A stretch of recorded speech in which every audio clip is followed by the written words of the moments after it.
بسم اللہ الرحمن الرحیم نحمدہ و نصلی علی رسولہ الکریم اما بعد۔ احباب گرامی، ہمارا یہ تخصص فی الفقہ کورس کا 36واں سبق ہے اور ہمارے آج کے سبق کا عنوان ہے فتویٰ لکھنے کے آداب۔ فتویٰ لکھنے کے آداب کیا ہیں، میں مختصراً آپ حضرات کے سامنے بیان کرتا ہوں۔ سب سے پہلا ادب یہ ہے کہ مفتی کو چاہیے کہ فتویٰ لکھنے میں اپنے خط کو، اپنی تحریر کو خوبصورت بنانے کی کوشش کرے، کیونکہ اچھا خط مطلب کو سمجھنے میں مددگار ہوگا، آبا سے بچائے گا۔ اسی طرح اچھے خط کا عبارت کے مؤثر ہونے میں بہت عمل دخل ہوتا ہے، اور اگر کوئی شخص اپنا خط اس نیت سے اچھا بنائے کہ پڑھنے والے کو راحت ملے تو اس پر اسے ثواب بھی ملے گا۔ اور آج کے زمانہ میں تو کمپیوٹر کا دور ہے، جدید دور ہے، تو اگر کسی کا خط اچھا نہیں ہے اور کسی کے پاس کمپیوٹر کی سہولت موجود ہے تو وہ اپنے فتوے کو کمپوز کر کے دے، اور کمپوز میں بھی سیٹنگ اچھے طریقے سے رکھے تاکہ دیکھنے والے کو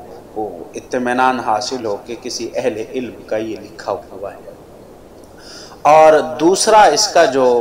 ادب ہے، اگر آپ اس کو فتویٰ لکھ کر دیتے ہیں یا کمپوز کر کے دیتے ہیں تو مناسب یہ کہ جواب کو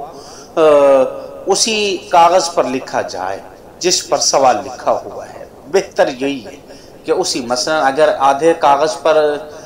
سوال ہے تو اس کے نیچے والے حصے پر آپ جواب لکھ کر دیں، یا اس کے پچھلے حصے پر آپ جواب لکھ کر دیں، جب تک ممکن ہو کہ الگ کاغذ پر جواب نہ لکھا جائے۔ اس کی وجہ یہ ہے کہ تاکہ کسی شخص کے لیے یہ ممکن نہ ہو کہ وہ دوسرا سوال گھڑ کر اسے مفتی کے لکھے ہوئے جواب کے ساتھ لگا دے، حتی الامکان کوشش ہو کہ ایسا نہ کیا جائے۔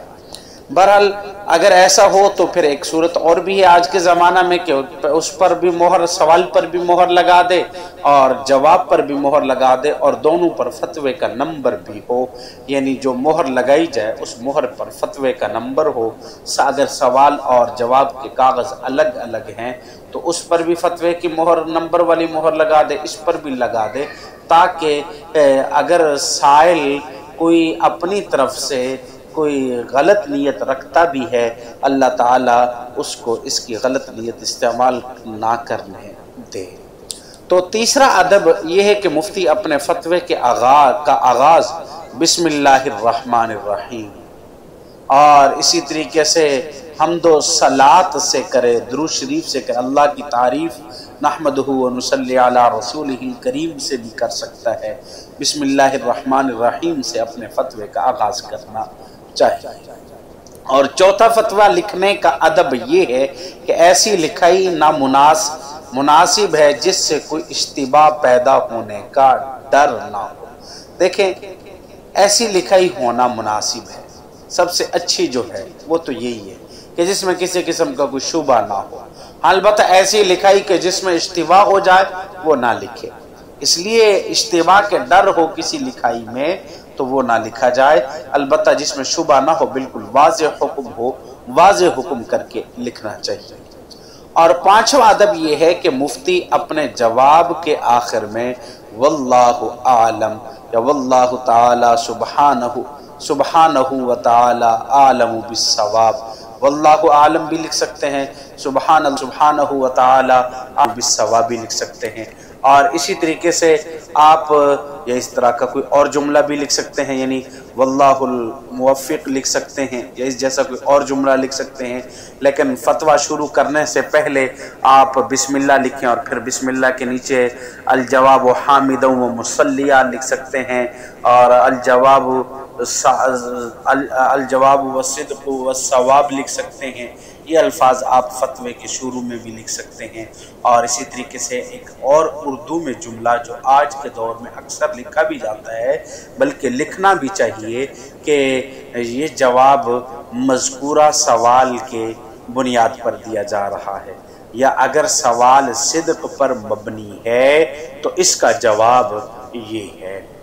خصوصاً طلاق کے جب مسائل آتے ہیں اور میاں بیوی میں جھگڑا ہو جاتا ہے اور گواہ بھی نہیں ہوتے، تو اس صورت میں جب فتویٰ لکھا جاتا ہے تو اس کے عنوان یہ ہوں کہ یہ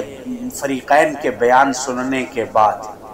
پہلے یہ لکھا جائے کہ مفتی غیب کا علم نہیں جانتا، مفتی صرف اس کا جواب دے گا جو اس سے سوال پوچھا جائے گا۔ تو لہذا فریقین کے سوال سننے کے بعد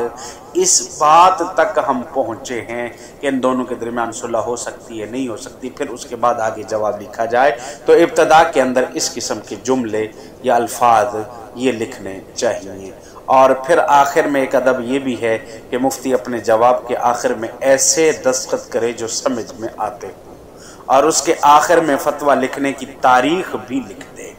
یعنی آخر میں دستخط لکھنے ہیں اس نے، تو دستخط ایسے کرے کہ اس کو سمجھ ہی نہیں کہ کس کے ہیں، اس انداز میں دستخط کرے کہ نام بھی نظر آئے، واضح ہو۔ تو اس کی ایک آسان صورت یہ ہے کہ آج کل جب کمپیوٹر کی صورت ہے تو آخر میں واللہ سبحانہ وتعالی عالم بالصواب یہ جملہ لکھا جائے، واللہ سبحانہ وتعالی عالم بالصواب یہ لکھے، پھر اس کے بعد مفتی کا نام لکھا جائے، پھر درمیان میں جگہ چھوڑ دی جائے، اور درمیان میں جگہ چھوڑنے کے بعد وہاں اس کا نام لکھا جائے، اور نیچے پھر دارالفتاء کا نام لکھا جائے، یعنی دارالفتاء مثلا میں یہاں اپنے دارالفتاء سے دارالفتاء والارشاد